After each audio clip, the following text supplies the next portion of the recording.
Hello, everyone. Today I want to talk about a question many of us ask.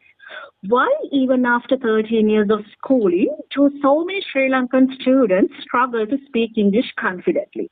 This issue affects students across the country, and it's worth examining why this challenge persists and what we can do about it. I would like to point out one issue. It's like the systematic issues in education approach. Like from primary through to high school, the focus is often on reading and writing, with limited emphasis on speaking skill. English exams test grammar and vocabulary, but they rarely test our ability to actually converse in English. As a result, students know the rules but find it challenging to use English naturally in real life. So there's also a strong focus on passing exams, which means students are learning to get good marks, not to communicate. This creates a gap between knowing English on paper and speaking it fluently. Another reason I want to highlight is that limited exposure to English outside the classroom. In many schools, especially in rural areas, English exposure outside of the classroom is limited. Unlike other countries where English is commonly used in media and social settings, here students often have little to no exposure to English speaking environment. They are simply not used to hearing or using English daily, so they lack real life practice. So even in schools, teachers often resort to teaching in Sinhala Tamil to make lessons easier to understand.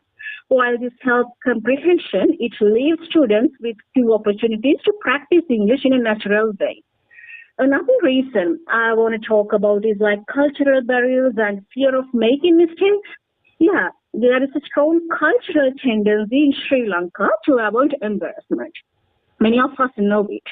So many students are hesitant to speak English because they are afraid of being judged or laughed if they make mistakes. I think it's true, even for us the same when we were kids. Yeah. This fear creates a kind of English anxiety where students would rather stay silent than risk speaking and make errors. But I want to say the truth, okay? Making mistakes is a natural part of learning any language, even in Sinhala. So we need to normalize mistakes to help students realize that errors are stepping stones to fluency.